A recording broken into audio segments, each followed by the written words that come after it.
Hi, this video is going to be about a maintenance issue I had on the Star CNC tool and cutter grinder I own. And actually the way this started off was that one of my viewers, I think his name is Lucas Voglar, pardon me if I mispronounced that, but he translated a message on the screen. If you look carefully on the last video on necking down the 1/8" carbide end mills, there's an error message on the top of the screen of the computer that runs the machine. And basically the translation is, the gist of it is this: the system batteries need to be replaced. And I think the message, well, he told me the message is in French, and I don't speak French, and so I didn't realize what it said, and I hadn't as of yet contacted the people that make the machine.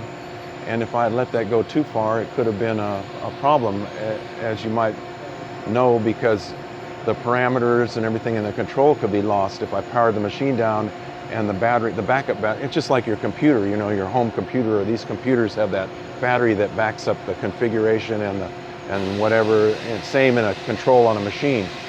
It backs up the parameters and everything, and you'd have to reinstall them, which could be a real pain, and particularly if you didn't have a backup copy of the parameters, which I'm not sure I do, actually. I need to think about that. So thank you, Lucas Voglar, I believe is the way, for that comment. So the other thing I kind of want to talk about is my channel and some of the comments I get.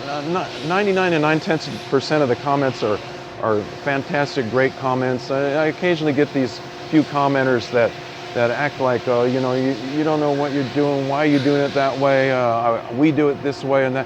And that's fine, you can make the comments, I don't care about that so much, but I just want to say that just because I'm doing something a certain way, or I use a 4-jaw chuck on a CNC machine, like that's some kind of sacrilege or something, or I, you know, turn the part end for end too many times, or whatever, you know, I don't know, you know, the grinding the end mill thing, the last video was an issue. People said, well, we just spin that down with the in a drill on a grinding, and yes, you can do everything that way, and it all works.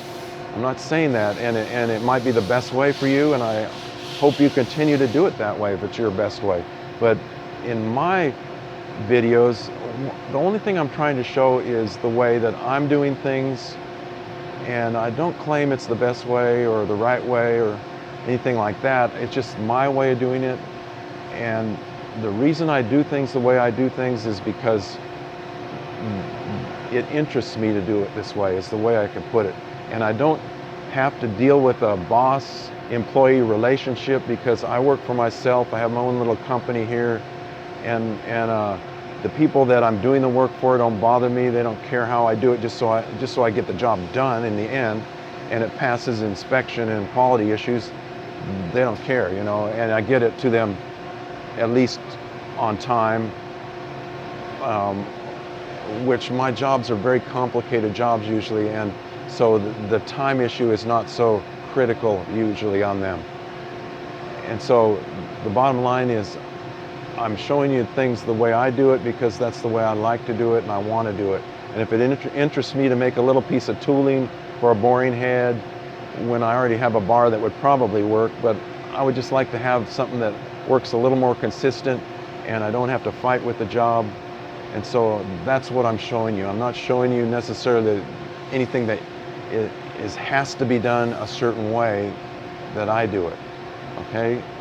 And I don't want this to seem like a rant or something, because it's not. I just want people that watch my videos to understand that that's what they're seeing, not that I'm any expert on anything at all. It's just the way I'm doing it because I like to do it that way, okay? So let's go look at the grinder and see what's happening with it. So here's the instructions from Star, which is actually from Noom, how to change out the battery. It's not really too big a deal. And here's the new battery that needs to be changed. You know, and I'm sure everybody's going to comment now, oh, you can buy this battery for, because this battery did cost about $90 from Noom. It's the official Noom battery. and I'm probably could buy it off Amazon for $10. But the thing is, this battery, I have never replaced it in the grinder, and have had the grinder probably for, I don't know, 6-7 years maybe. And you know, I'd rather just not take a chance and mess with anything and have to add connectors or whatever. This goes right in the control, and I don't have any problem with it. And to me, that's worth the $90. I don't care if you can get the battery for $10. Here's their instructions. So we'll go back behind the machine here and see. I can see how this goes. I recognize this. I've looked at it already. Here's the message on the control that was on the control. You probably saw it if you kind of paid attention in the last video on this right here. And to me, I didn't know what that meant. You know, I kind of thought, well, something's wrong and needs to be changed, but I didn't know this meant batteries in French. And system batteries need to be changed. So thanks for the comment on that, because I really couldn't let this go very long. This has been on here for a while, and I wasn't really sure what that meant, and I hadn't got around to calling Star about it to check on it. So let's go back here to the back. Let's see, let me get the battery, and I got to open the control up here. See what the how to go about doing this. I'm going to have to use two hands to do this. Let me see if I can stick the camera somewhere. Oh, by the way, there's somebody's commented on the last video about the grit that's in the grinding. You know, it comes out, you know, off the tools from grinding and the wheels and everything. And this is a filtering. This machine has a pretty elaborate filtering system. There's cartridges in here, and there's like a sock thing in that, and it all filters. This filters the oil. This is the coolant tank down here, and the pumps. And here's the pump for. Let me move this thing out of the way here. Here's the pump for the coolant actually. This is I don't know how big a motor this is. This is a pretty good size. This is a 5 horsepower motor on this pump. You can see the height of the pump itself, all the impellers in here. And well, there's a pressure gauge here. It's not running right now. If I was to turn this thing on, but let me go turn the coolant on and we'll look at it and see what it is. Because this kind of coolant flow and pressure is kind of necessary for grinding. Let me see if I can turn this on. I'll set the camera down here. It's on the mag base here. I'll just stick it to this. I got a piece of steel right here. See if I can turn the coolant on here. If I can figure out how to do this. That'll be in manual. And you have to turn the grinding wheel on, and then you can turn the coolant on for some reason. Okay, the coolant's on now, as you can see there.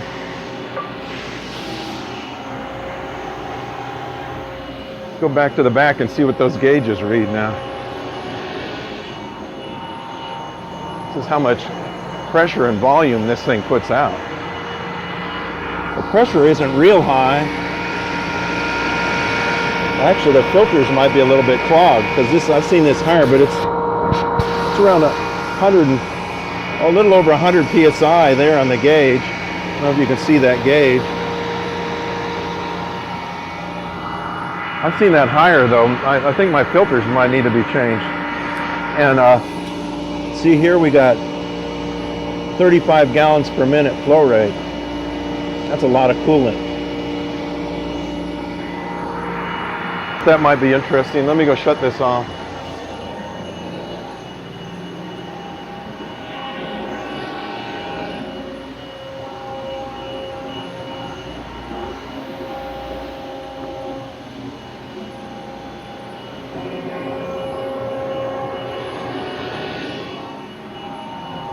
Let me see if I can stick this mag base down somewhere. I'm going to open these doors up on this control. This one I got to use two hands. It takes a, I got to undo it there. Kind of override the safety things on it. Although I probably don't even need to open this door up because what I want to get to is right here.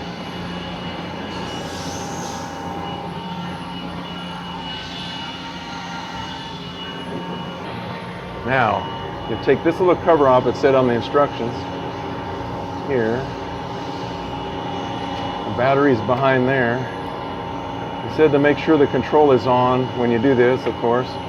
Kind of like changing the battery in your computer.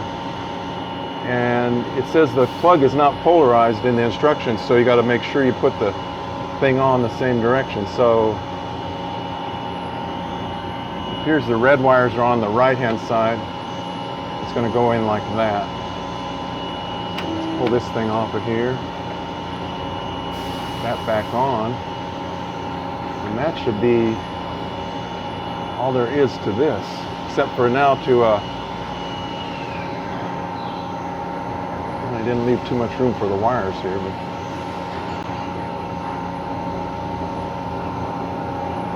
hopefully that takes care of the issue. Let's see.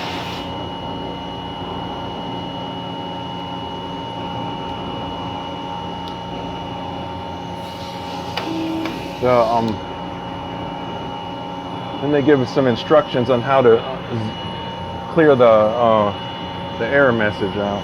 So let's go see what that says.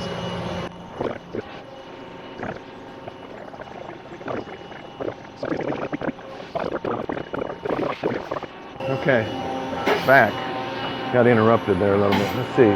According to this, resetting the battery. From the Windows desktop, select Start, then Programs, and select Noom Tools. From the Noom Tools, double click. Okay, let's see if this works here. Let's go over here. Go over here to the control. See if I can put this camera. So it says, from the Windows desktop, click Start.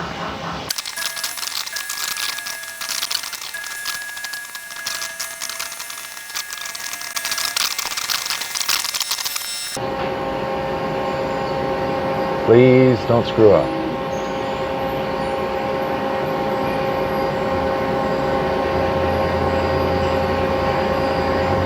Oh boy, why is this? Okay. Data transfer cancel. Oop. Sometimes it does that. Retry. Please don't screw up.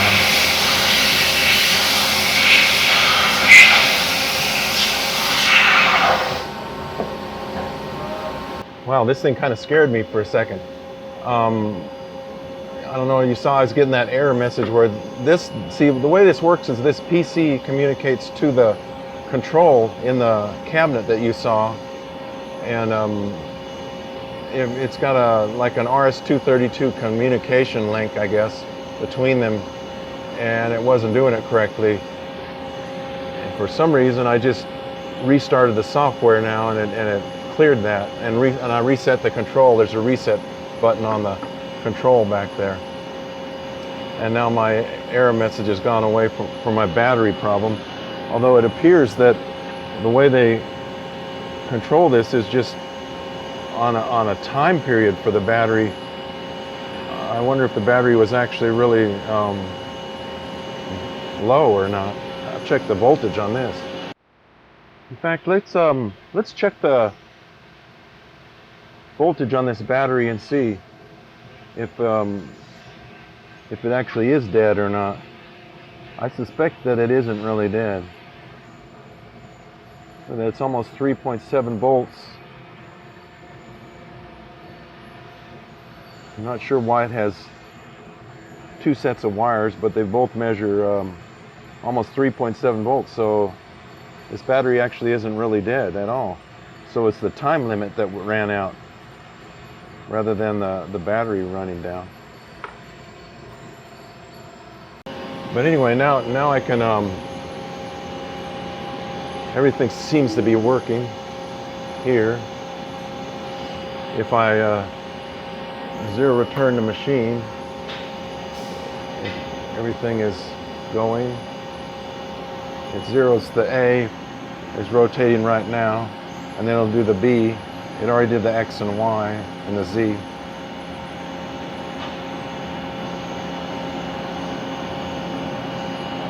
Well, the Y is up and down. It does that first. Okay, so, wow, scared me for a second there. Well, we got the back open over here. Let me look at this control a little bit inside the cabinet. If you can hear me over the noise around here. A million people blowing air hoses. So I like the way this Star machine is built. Actually, everything is very neatly laid out in this cabinet. Extremely neat. And it's got little, I don't know if you can see them, little labels on everything of what it is. You know, like if you look, I don't know if you can see these above these contactors and stuff, how they've labeled everything with a little plastic label. And they've labeled everything on all of these, you know, deals. Even, you know, the probe, wheel probe, power supply, I guess, here. But this is actually the control right here. This is the Noom control. Just this little box right here is actually the control itself. And then over here on this other side is obviously you know, spindle drive, I think. And then here's the servo drives for the 1, 2, 3, 4, 5 axes, and probably some kind of a servo control card. And all of these are all fuses here, and a few fuses here, circuit breaker, contactors. But I really like the way they built this machine. If all machines were built this nice, it'd be really good. They have a air circulation system. You can see it blowing that piece of paper there. It sucks air in here and it blows it down through here. So this out here is the kind of like a heat exchanger, I guess you might say. And actually the cabinet inside the machine on this machine is sealed off. And there's a temperature sensor somewhere around here that senses the temperature. And if you have a fire in the cabinet, I think it might be this thing right here. And if you have a fire in there, it'll automatically shut all the coolant off, and the air, the mist collector right here will suck, and it keeps the pressure lower in the cabinet of the machine. It's actually sealed with seals around the doors and everything. And it attempts to put the fire out by starving it for air on there. But the way this thing is very neatly laid out and everything, I really like the way they built this machine. Look at everything. It's all just very neatly laid out, and it's all labeled with little labels, so you can really track down problems. See, you know, all the relays and the hydraulic pump and coolant pump, and see, they're all labeled, so you know which relay does what up here. We're coming around here. Let's look inside this other side. This will be kind of interesting, I think. Let me move this back and look at this inside this the air and hydraulics cabinet here. Look at how this is built. I mean, this machine amazes me. I've never seen anything like it. See how all of this is laid out very neatly, and everything is labeled with labels. Maybe these MIT people that designed this thing, and maybe they built it, and I don't know if Star, you know, the labels up here, if Star builds all their machines like this or not. Here's the Waylube thing, and the hydraulic manifold down here.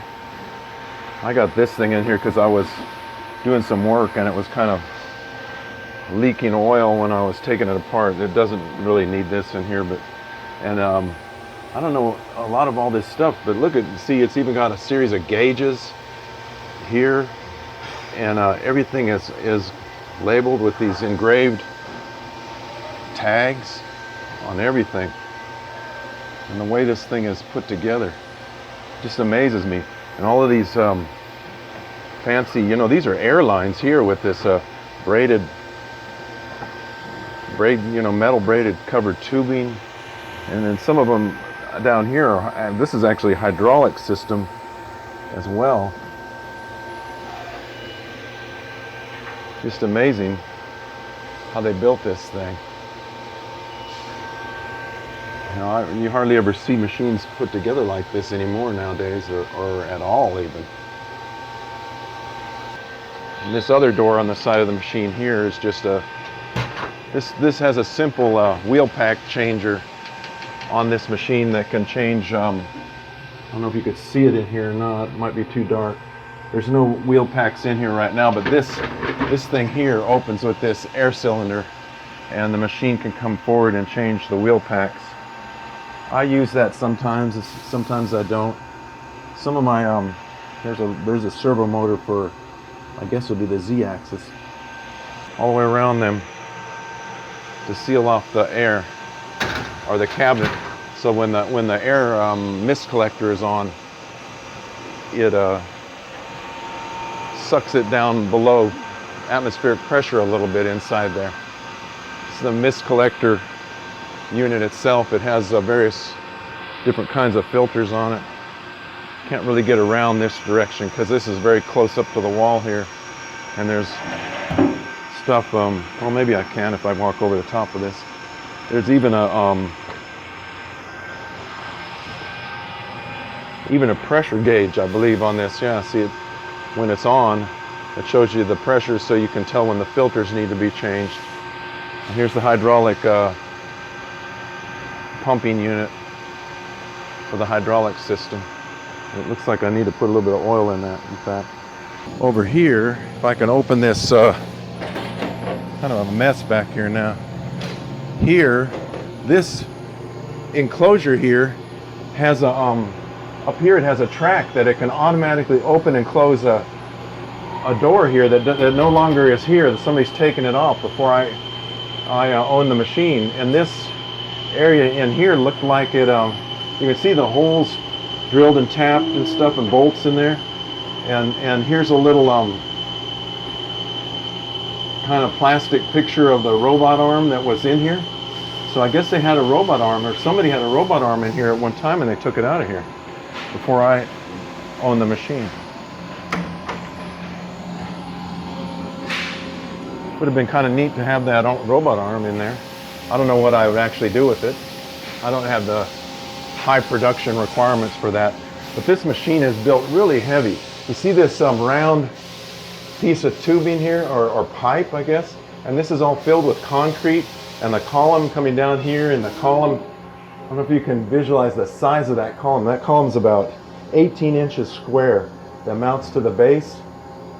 And when the movers came to move this machine away from my old shop over to this building, they brought the big forklift and they moved that horizontal mill with it over there.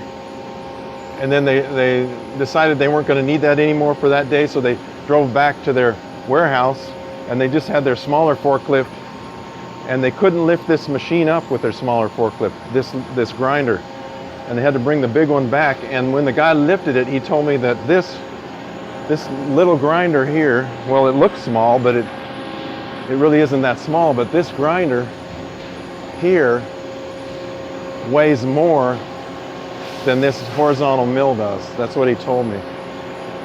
Because this thing is all filled with concrete. There's an article on the internet. If you go in and you search out, I think if you type in Star STG grinder, and there's an article about these machines. They only built 4 of them. And then I think Star decided it was too expensive, because they had a sort of like a group from MIT design all of the stresses and everything on this machine, and there's an article about it on the internet. But the guy at Star told me it was too expensive to build. But it's a very rigid and strong machine, and the kinetics or dynamics or whatever you call it of the stresses on the frame of the machine, or they had programs that would simulate all those stresses, and they designed this specifically and how this torsion tube up here relates to the y-axis and the x and y and the z down here, and the way this machine is built. Because see, it's really a steel fabrication, but you can see down there it's like this is like steel plate, and then this whole thing is welded together, and you could see the pictures on the internet on it. And then they filled it with that well, not concrete, but it's that stuff they fill machine bases with, that granite stuff or stuff like that, or something like that. It's specifically designed for this. But this machine is incredibly heavy, and what the machine remover guy told me, heavier than that big horizontal mill over here when they moved it. I don't know, I thought that might be interesting.